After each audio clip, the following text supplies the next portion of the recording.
Hello and welcome to the Big Bang Theory podcast. My name's John. I'm here with my friend and colleague Dan. Hello. I forgot to say how to say my names then.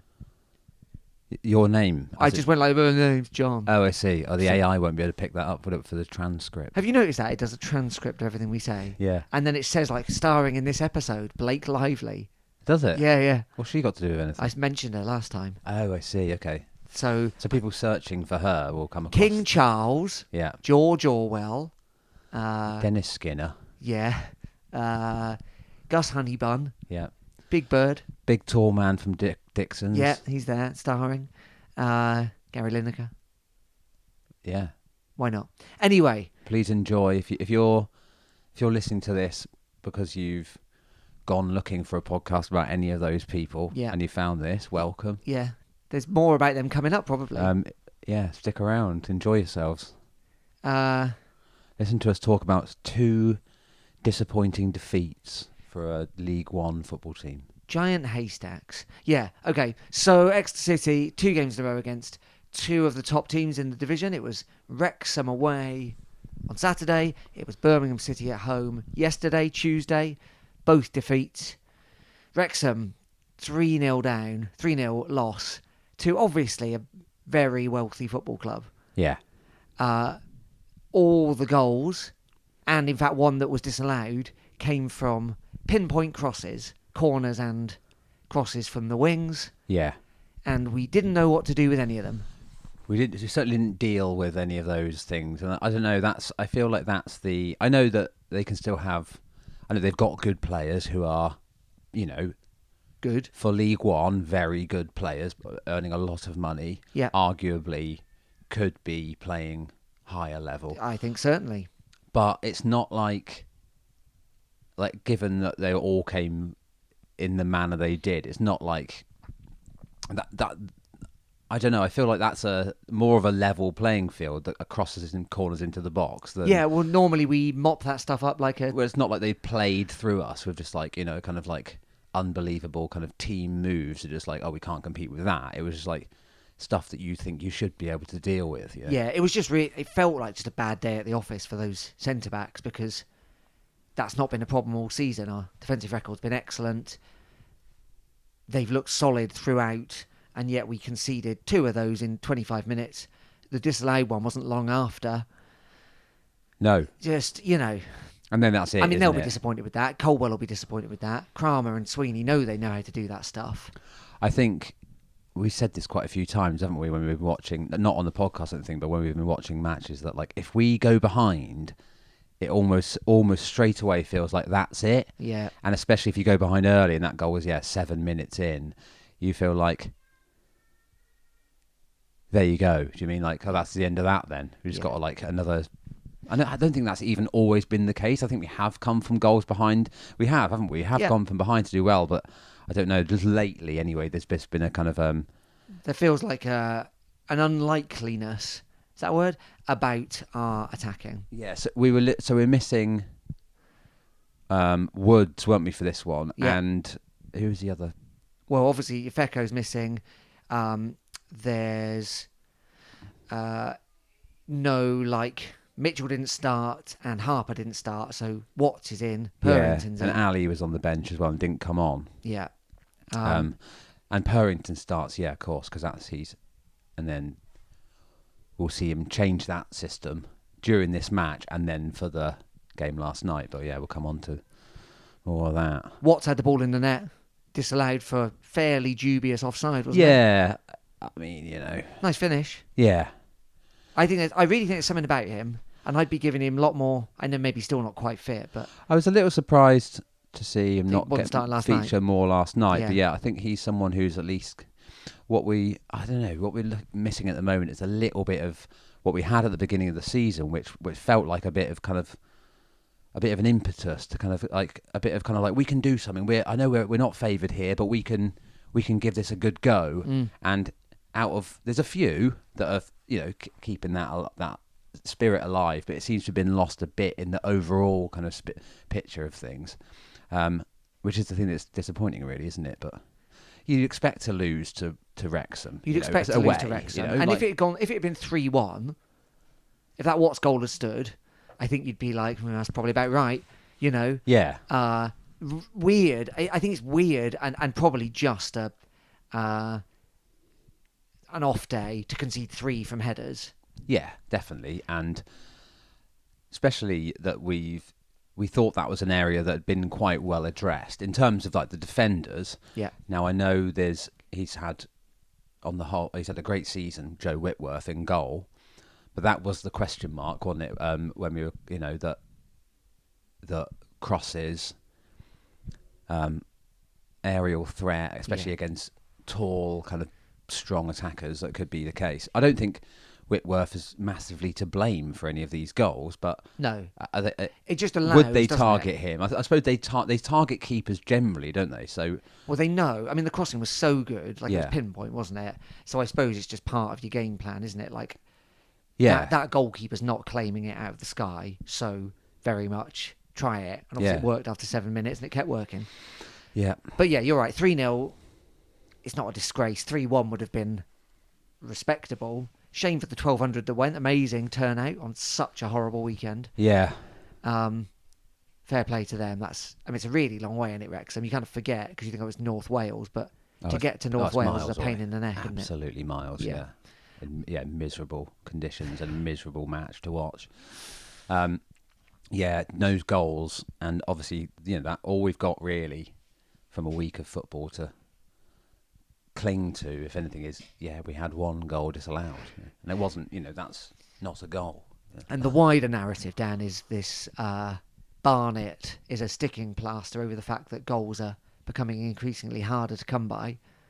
Well, yeah, I think they're just been consistently hard to come by since Caldwell's come in. It's not his model, is it? It's not We his don't model. score many goals, do we? We just haven't. Like, the football's been a lot better this year than it was for most of last year. Partly due to having, in the build-up, we've got better build-up players that can make it kind of a little less stodgy. You don't have to knock it aims and back and forward across the defence for hours. That's gone. Yeah. But has it turned into... it's difficult to see what our kind of attacking plan really is, like in terms of like what's the, especially against kind of tough opponents, what's the idea in terms of like how are we trying to score? I mean, I guess it's down the one side, isn't it? Really, a lot of the time, depending on who's playing. But like last night, Balls to Harper, which then weren't going anywhere. Yeah.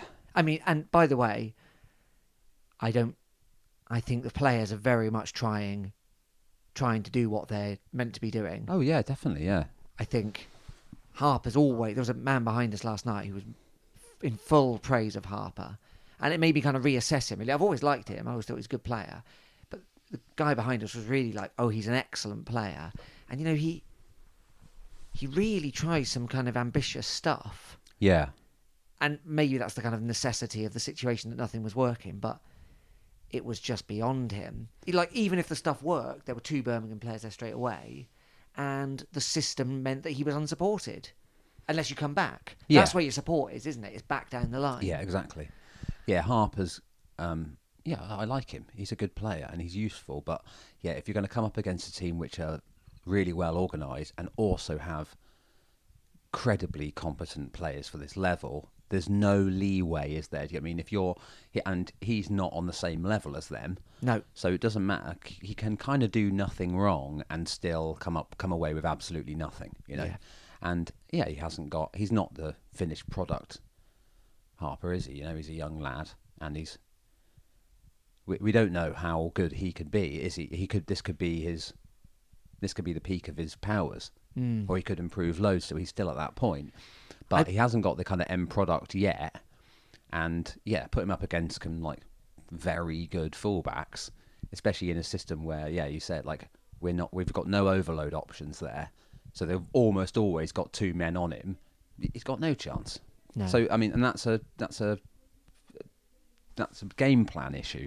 It's not just like, well, Vinny couldn't do anything with it. It's like, well, why would you expect him to? The passing was awry last night, and I think probably was at Wrexham as well. No, loads of that's about pressure from the opponent, which obviously doesn't help. But even if the passing had been pinpoint, you're really looking at very few of those chances having the potential to go anywhere. Yeah, they're very low. It's very low percentage play, isn't it? Yeah. Do you know what I mean? Like a lot of the time, Yeah. that's what it seemed like. It seemed like our attacking kind of like the times we did try to do something, it seemed like such low percentage kind of chances that you go like, I mean, you know. I You'd have don't to really know even if Vinny Harper's that. I don't know if he's quick or not because we never see him at kind of full throttle because he's always having to receive the ball stationary. Yeah, it's always into feet, isn't it? Yeah. Yeah, like very, especially last night, almost no opportunity to get behind, you know. No. And then, we're kind of blurring between these two games, but they're kind of like one big story, Yeah, really, it's one aren't story. Yeah, that's right. they?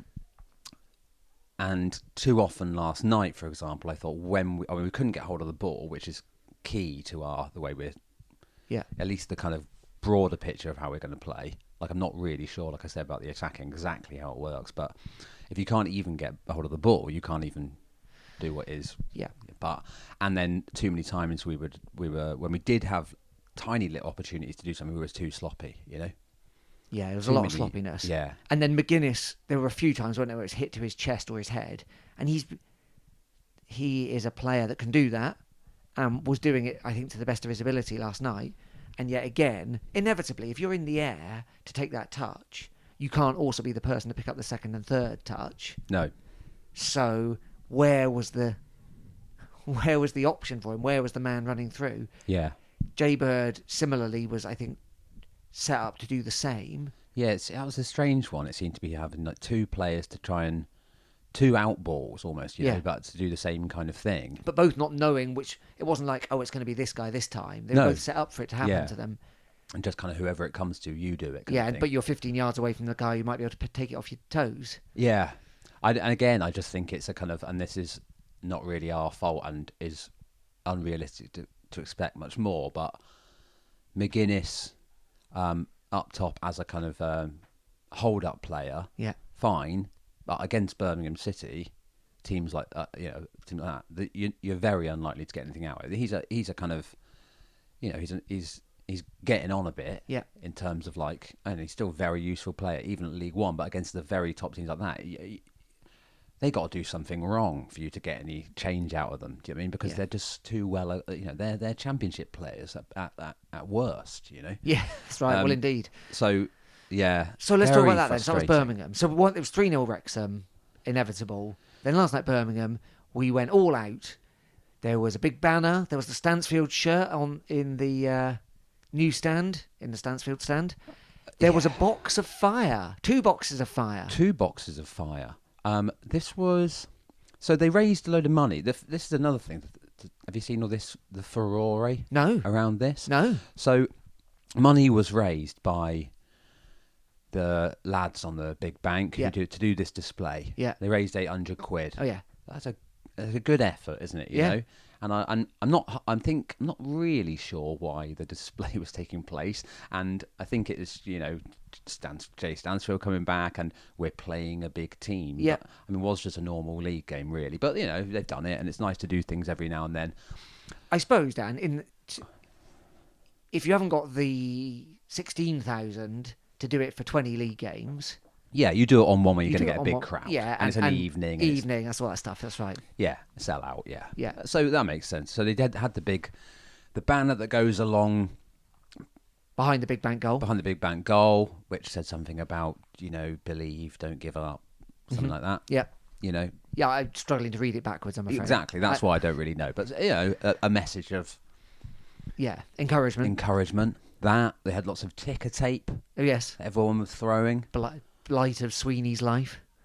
Yeah, and then they had Sweeney trying to clear it up. I was about to attack a corner or defend a corner.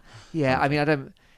Attack a corner. Yeah, anyway, carry on. It's sort of uncles, your Irish uncle Sweeney. Oh, I felt for him. I felt the whole thing was annoying for him, and I think... No, yeah, fair enough. I mean, I'm not... Yeah, that's definitely. But then also, I think what happened was... Did you see the big Stansfield shirt Yes. went up on the... Yeah, on the Stansfield stand. Stansfield stand. Yeah. I think they wanted that I think this is what happened. They wanted that to be on also part of the big bank display. Oh, yeah. And the club told them they can't do it because of pyro risk. So I think they were worried that people on the big bank were going to have some sort of pyro Yeah. smuggled in, Right. and then that would present a fire risk Yeah. involving the big banner. Yeah. So they weren't allowed to do it. Right. I think I could be wrong, but they were definitely told they weren't allowed to do something because of a pyro risk. Right. Um, Is that like when you leave your pen in your shirt pocket too long and then it leaks everywhere? Yeah. That's a biro risk. Oh, yeah. Well, you know, both dangerous. Of course, indeed, in different ways. Both potentially disastrous. When your mum gives you a thick ear for yeah. getting ink everywhere. Yeah. Or, you know, turn up to the job interview and you look like a tool. Yeah. So, and then the irony of that is that, and I don't know if this, I think it was quite last minute they were told they weren't allowed to do it. Oh, right, Anyway, okay. And then the irony being that then they've wheeled out these two Buckets of fire.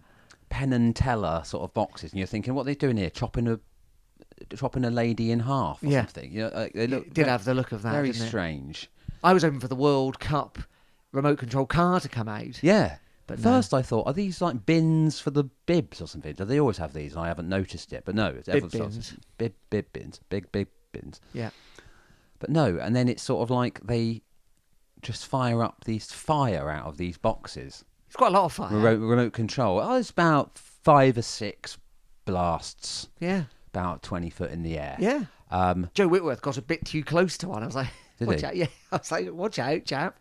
He kind of wheeled off the lineup, you know. He's an adrenaline junkie. Maybe he is. He's been to the Christmas market, so we know that that's true. Right, yeah. Obviously, I'm against this.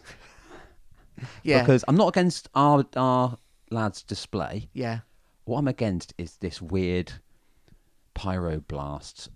Maybe I'm not the target audience. Maybe there's people there that thought, ooh, fireworks night's just gone. Yeah. I wanted a bit more of this. Yeah. I don't know what that is. It's everything I don't like about going to football matches. When you go to Wembley and they fire that off and play the Pirates of the Caribbean music or something like this. That is It's just rubbish. like, what? That always feels like a Disneyland ride Who's this? to me. Yeah, exactly. Yeah. What is this? Just a game of football. Yeah. Just play the game of football. You don't have to. It's like this kind of like Americanization of everything. That, You know, there's got to be some spectacle. You know, what next? Like, is it going to be like? Are we going to start having half-time performances by local artists or something? You know, like I don't want it. It's a slippery slope to the half-time gig, isn't it? You know, the Super Bowl style half-time gig. They have show of hands come on and do a little gig at half-time or something. That would get everyone lively and ready for action. I can't think of anyone local Oh, who's yeah. livelier. Livelier than show of hands. Yeah, there's none. That's it. Yeah, it's funny, isn't it? Joss Stone. You know. I think that What's happened to Joss Stone? I don't know. Is he retired? Probably tied with their millions. Well, wasn't there a plot to some guy was arrested because he was Yeah. plotting to Driving around Ashhill. yeah Yeah. he was going to kill her. Yeah, or Or kidnap her kidnap or her. something. Yeah. Yeah, Yeah, poor woman. Terrible. I mean that is horrible. She didn't yeah. know anything about it, did she, until the guy was arrested? As in, like, she didn't. I'm not saying it's not horrible. Still terrifying. No, isn't it? absolutely Yeah. horrible. It was really very strange thing. Maybe at that point she's thinking, I had a good go. I'm not an international pop star. Yeah. Some bloke's driving around trying to kidnap me. Yeah. I think I might retire. Yeah. Fair enough. And Exeter City are there trying to tempt her out of retirement, kidnap risk and all, Taggy don't care. to do a half-time show. Yeah, it's outrageous behaviour. So there was all that. Don't forget as well, Joss Stone was in the world's worst band. Familiar with this? No. Can't remember what they're called now. But I'll tell you who was in it. Stone, Yeah. Jagger, Mick Jagger. Yeah. Right. uh, Are they both singing, are they? yeah, Right. Marley, Damien Jr., and Rubbish. Stuart, Dave of the Eurythmics. That is such a weird lineup. It's the worst song you've ever heard. What on earth are they called? I'm just looking it up now. Yeah, it was completely insane. And Jagger is the worst. These people get away with murder, don't they? Jagger should have been it for him. Yeah. I mean, he hasn't done anything culturally relevant for probably 50 years. When was Dancing in the Street? That's And probably that the was last thing. 40 years ago, wasn't it? Okay, yeah. Well, since the 80s, and still he's like, oh, Jagger. Everyone loves Jagger. Wikipedia. Mate, he should be working at Boots now, shouldn't he? Well, not Boots, because it's all self-service, but that's another story. Another problem. You'd have to change the name of it to Chelsea Boots. Joss Stone is still active according to Wikipedia. The band, look 'em up, was called Super Heavy. Honestly, it's the worst thing you've ever heard. Well, terrible name. There's also an Indian multi-instrumentalist who's in the band called Alaraka Raman, who I'm not familiar with, but he's also named. Well, he can do one as well for agreeing to be part of that. Yeah. I mean, you write it off, but Jagger said it was to showcase different musical styles, ranging from reggae to ballads to Indian music, which is a path not often trod. Yeah.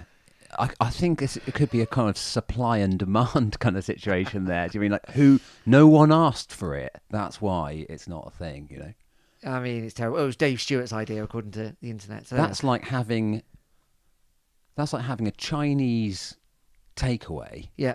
And then you have a naan with it. Oh yeah. And then a couple of poached eggs on the side. Yeah. No one wants that. There's a reason why that isn't available as a meal. Fusion. Yeah. Fusion food, fusion music. Anyway, they are Super Heavy. Stone's down to do the halftime show. I tell you where it all went wrong, Dan. Intro music. When we're all singing or clapping or whatever, and the team's coming out, everyone's roaring them on, which generally is the loudest part of the game, unless some tremendous thing happens. Yeah. And music's piped over the top. Of course. And sometimes we adapt it and sing along. I don't understand. It's madness. You've got thousands of people there. Yeah. Creating the exact atmosphere that you want. Yeah. They're doing it themselves. Yeah, yeah. That's who it's for. The people who the atmosphere benefits are the ones creating the atmosphere. And you go, and we didn't start this, so I'm not necessarily No, blame that's right. Exeter It's City's everywhere. door. And then they decide, no, we're gonna put this song on, this song that we decide is gonna be the atmosphere, and whether that's Wembley with the Pirates of the Caribbean soon, or whether it's us with Seven Nation Army, or whatever pop punk song we're deciding is better than our own fans singing. It's Yeah, I know. We should not do that. That would see us reassess all of this stuff. Anyway, there we are. When one of us two eventually runs for the trust board, Yes. Funny way to announce it. We'll probably end up doing it one Oh, day, will won't we? we? Okay. I think we'll do it as a double. Oh, will we? Are we allowed to do that? Buy one, get one free? I don't know. Anyway. Job share. Yeah, okay. When we do that, that'll be your running platform, will it? That'll be one of them. Okay.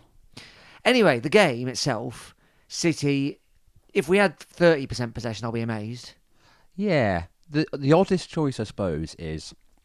The oddest thing you're looking at is, Mitchell and Ali, both not on the bench. Yeah. Both got knocks. I guess so.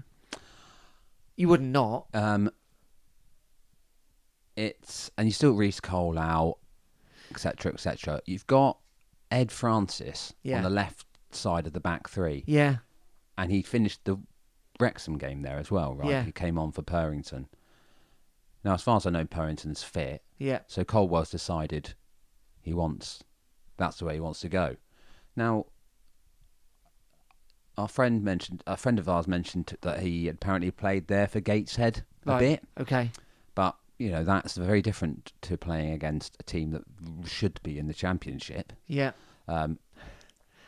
He's obviously a very slight man. He's very good on the ball. And I thought at times he did actually quite well. Yeah. Because he's a very good passer. He's left-footed. Yeah. So I get why he's there over maybe Fitzwater, who would be, who's not left-footed. And if that's the main thing that's important to you. And obviously Colwell's not. I don't know whether it's Purrington's either picked up a knock or Colwell's decided. Yeah. Even though that's where you actually play, I'm going to play Francis there instead. Whatever the reason is, he's there. It started to go wrong quite early, didn't it, with us trying to play out from the back and getting caught in possession. Yeah. Didn't get much better as the game went on. It didn't, and they were working really hard, and obviously they're not trying to not pass it accurately, and when you're under pressure. But it all just felt a bit like this is really hard for these players, Gary. The weather's appalling. They're playing a really high-level bunch of opponents. We're not in the best of form. Like, it's fine, but we're not like sky high in confidence. No, we've sort of forgotten what it's like to score goals. Yeah, I just felt like that Niskanen was non-existent. surprisingly anonymous, wasn't he? He was. He couldn't get anything going down that right hand side, and that's usually such a kind of like even if he doesn't go anywhere, even if his end product isn't quite there, at least it's a kind of like it gets us up the pitch, it gets the ball away from our kind of goal. You know, breaks up everything. I thought Macmillan as a centre midfield proper looked completely out of place. Especially against a team who are pressing you really well in the midfield and giving you no time. Macmillan can't take the ball and turn. He's not that kind of player. No. You know? Like, if you put Francis there, he's someone who can get it in very tight space and turn and face the goal, whereas Macmillan can't do that. You pass to him, all he can do is hold it and pass it back. He can't turn, you know, so I just felt like it was all against us. We conceded a goal that probably was a handball in the build-up. It looked, it was weird, wasn't it? You can't see on the replay. No. From the big bank, it looked to me like he leant into it. It looked like he made some very kind of strange movement. And this would be, if I'm being generous to him, to me, it looked like something was up. And then there was a conversation between the linesman and the ref. And Colwell was saying that the linesman had indicated it was a handball. Yeah. Now, this is all me viewing it from 70 yards away, where Gary and the linesman are, but that felt unfair. And then the shot was obviously a good shot, but actually when you look on the replay, it goes past a lot of people. Yeah. And then from then on, that was it, wasn't it? They should have had a second fairly soon after. Was a clear, if it had been against Wrexham, it would have been a definite goal, clear header for their big striker, big midfielder. We weren't in it at all, were we? No. At all. No. Like you said, the best we got was like trying to pump it long to either McGuinness or Jay Bird and having no luck with that, or Harper trying his best and not getting anywhere because he can't get past the doubled up players on him. Second half, I expected some changes straight away. There weren't any. No. Same formation. First 5 minutes again, we looked like it might help. Yeah, and then a little bit of a kind of we were obviously G'd up a bit at half time and kind of came out with a little bit of intent, but it's good. Well, obviously at 1-0 anything can happen, can't it? Yeah. So you can speak that into the dressing room, but very soon the familiar patterns returned, and then the penalty what done us, Millard. Handball from Francis, we think. But was it Francis? Was it? I think it was Nick. I think it was Niskanen. Oh, was it? Yeah, Okay. they cut to Francis in the replay, sort of suggesting it was him, but I think it was Niskanen that handballs it. Right, but it's really, if the other one isn't a handball, then this one isn't a handball. I'd say it's harsh. It comes off the ground really quick. Yeah, his hands by his side. And I know the rule. I mean, the rule keeps changing all the time. Well, I've no idea what it is, to be honest. I thought it was if you're outside of the body line and you made a movement towards it. Yeah. Right. So if your hand's up in the air and you don't move it, but it is up in the air, handball. But if it's by your side, particularly with no chance to move it, anyway, I don't. But honestly, like you say, I'm out of date with it. I think probably. I think Caldwell's furious, and I imagine he's going to get fined, doesn't he, because of his interview afterwards, where he really laid into the ref was awful. And the EFL for just his inconsistency. And I agree with him on this point that he said that isn't why we lost, because we were clearly outplayed and very much deserved to lose. But it's very frustrating when the refereeing seems to be all over the place. And and last night at least, it did feel a little bit like the big team are getting the rub. Yeah. You know, it very much felt like that. Because we were just getting, it was just the randomness of it. It was like, a yellow card here, but nothing for that. Yeah. And like, handball here, not for that. They seem to be like not giving those decisions that sometimes refs do, where the defender feels a nudge in the back and goes down, kind of thing. Those ones, not given that, but then other things.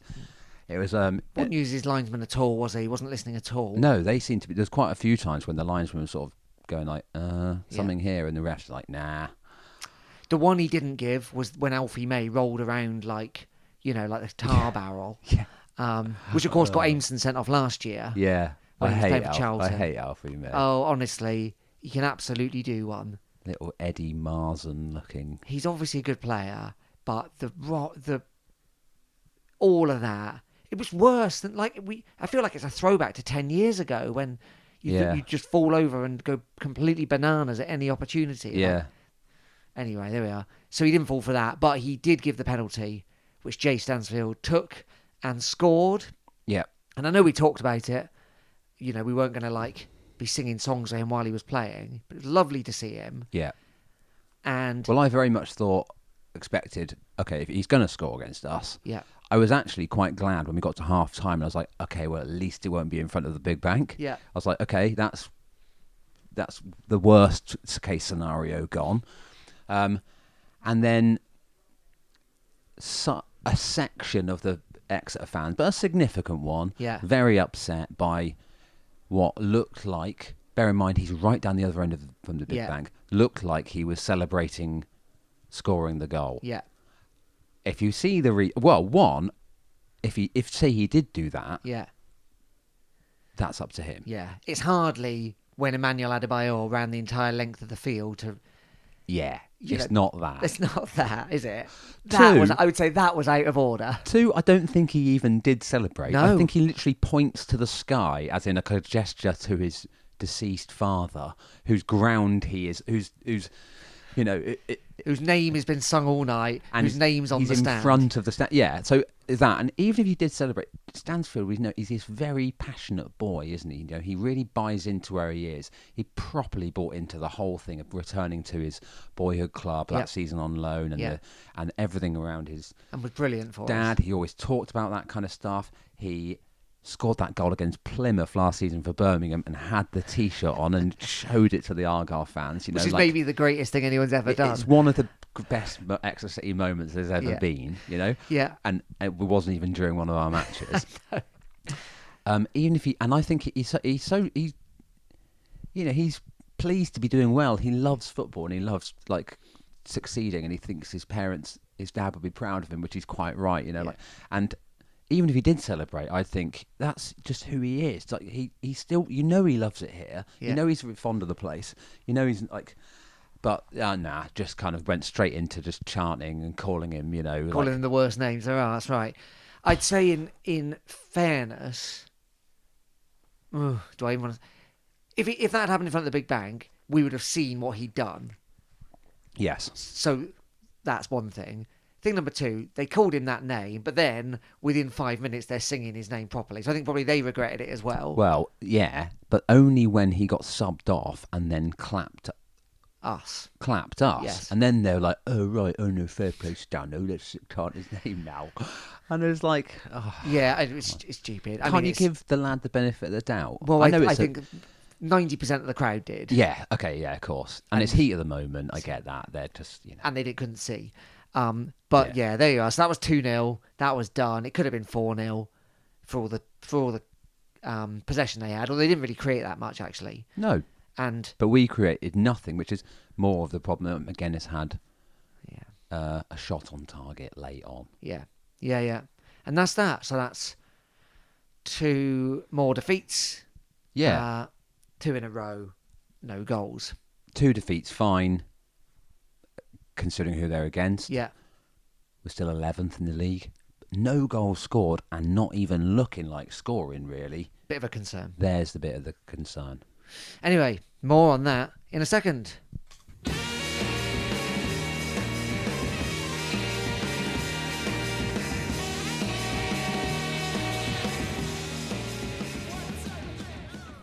Welcome back to the Big Bank Theory podcast. Remember, you can email us.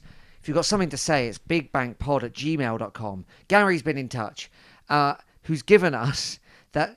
Did you know this? Gary? Yeah, not Coldwell, sadly. Okay, right. Nor my milkman. Also Gary Caldwell. Also called Gary Coldwell. That we're the second worst... podcast in the world? No, not us. Right. Exeter City have got the second worst number of first-round exits in the whole country. So Rochdale have got the worst. For the FA Cup? The FA Cup, 50. We're on 48 first-round exits. Oh, wow. That's a good... I mean, if we could claim first spot, that would be something to... We can't this year. Rochdale have added to theirs this year, whereas we haven't. No, we're already through, so Yes. we're improving things. Yeah. Right. Oh, I didn't know that. No, neither did I. So good one, Cheers, Gary. Gal. That's an excellent stat. Yeah. If you've got anything like that, don't forget, you can email us, bigbankpod@gmail.com. So it is the second round of the FA Cup. Today, I don't know what our numbers are for second round. Obviously less, because we're normally out of the first round.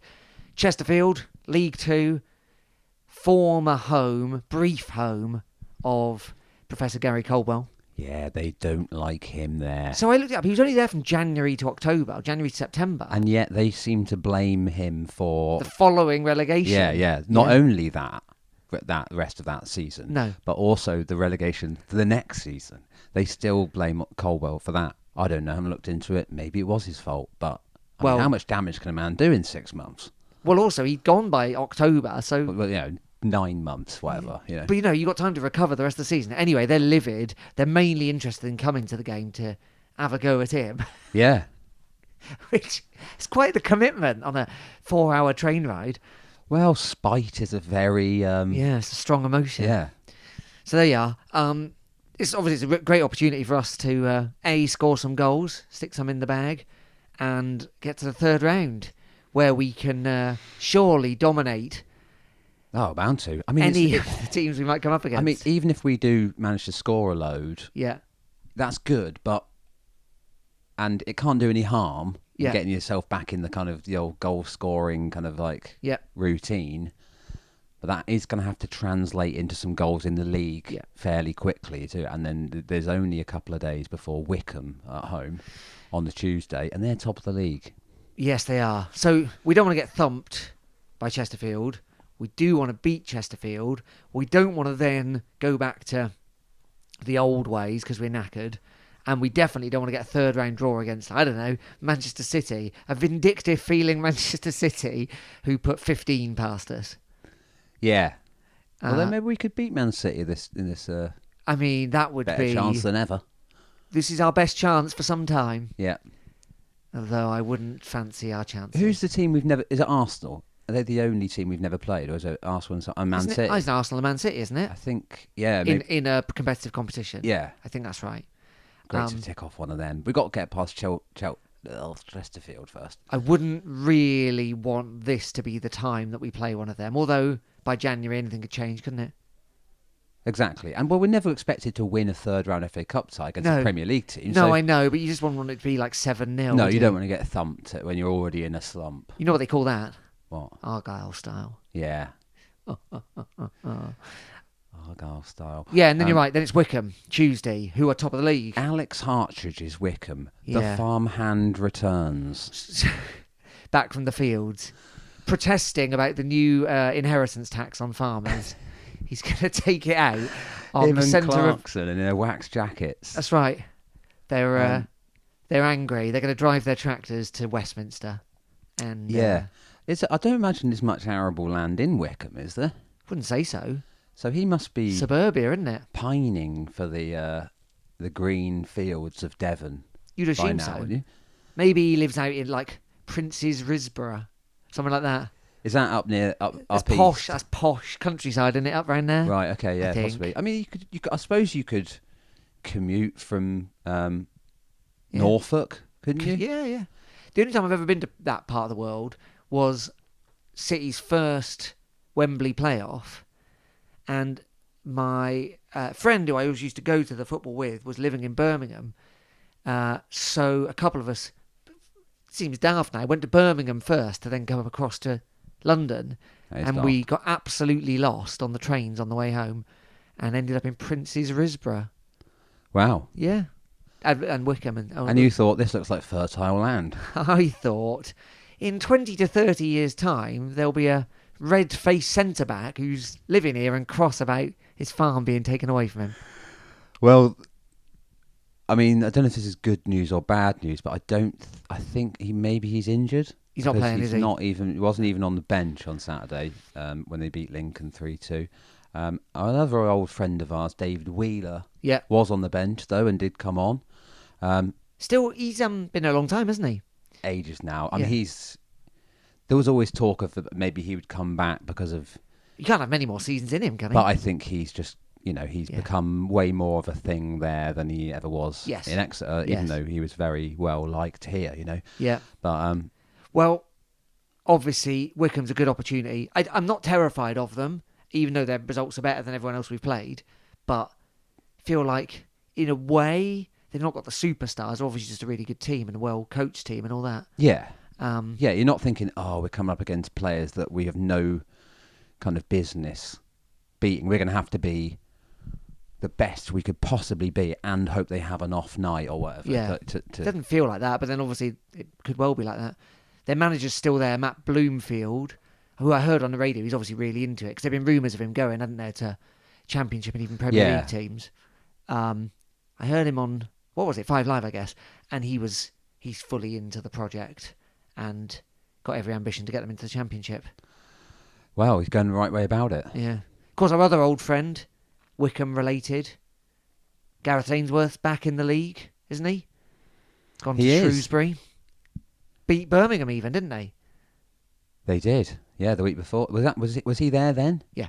That was his first game. Yeah. Oh, the cowboy. He knows how to do it. The cowboy's back. Yeah. I'd like to see him and Hartridge combine. It feels like urban country meets rural country. They've just kind of they've missed each other, haven't they? Them two. Woody Guthrie meets Keith Urban. Heaven. Show of Hands meets Joss Stone. Both Gareth Ainsworth and Alex Hartridge both could have been in Super Heavy, couldn't they? Like if you watched Super Heavy play, and obviously they've got like the extra guys in the band. Yeah. You've got a percussion player, another guitarist, bass player, someone on a glockenspiel, whatever. Yeah. If one of them was Hartridge and another one was Ainsworth, you wouldn't bat an eyelid. No, you wouldn't. You'd think, yeah, that works. Yeah. Hartridge wearing a neckerchief and Ainsworth, but no shirt. And Hartridge Ainsworth chewing on a sheaf of corn. You have to vape them now. You can't. They're not allowed. Vaping, yeah. Vape a sheaf of corn, wheat, and then Ainsworth with obviously his final button done up and nothing else. Yeah, big old belt buckle. Yeah. Yeah. His shirt is done up below the belt buckle, so you can see navel and belt buckle. Yeah. Mm. Well, there we are. Lovely. Well, so I can't that's see anything about. I can't. Someone saying this is end of October. This tweet. Yeah. Someone on Twitter called WWFC Drummer. Yeah. I'm guessing he's the drummer for Wycombe. Yeah. Said spoke to Alex Hartridge yesterday, and he not injured. He said it do with competition for places. He's still waiting for opportunity when it comes. So if there is injury, he be called upon. Such shame. I don't know if I'm. I can see why he's the drummer and not the poet. Yes. So if this person is to be believed, then he's not injured. He's just not getting in the team. I mean, obviously, that's a team that's doing very well. So if you're not in the squad, you're not breaking in unless something goes wrong, are you? No, that's what happens, isn't it? If you're on the wrong side of the line at the wrong time, that's you get a little injury, and then you're not yeah. getting back in. So it'd be a shame to not see him play, because I thought when he left for them this year, we'd be coming up against him, and I'd like to see him play again. He was always a big favourite of mine. We always liked. We did, and we liked his mum, Sue Hartridge. Yeah, of course. Of course, Sue we featured many times on the pod, and I'm presuming she would have been in attendance, but she probably won't bother coming in now from Bow or Rue or wherever the Hartridge farm was. Zeal Monocorum. Yeah. Fair enough. You stay home, Sue. If it's damp like last night, I won't blame you. Leave the tractor in the barn. Yeah. That's right. Watch it on Sky. Yeah.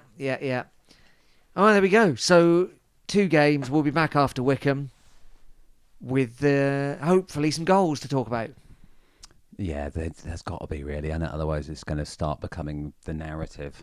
Well, if we get to the game if we lose to Chesterfield without scoring, and we lose to Wycombe without scoring, or draw with Wycombe without scoring, that is 5 in a row with no goals, isn't it? I realise I'm getting ahead of myself, but we've had 3 with no goals currently. Mm-hmm.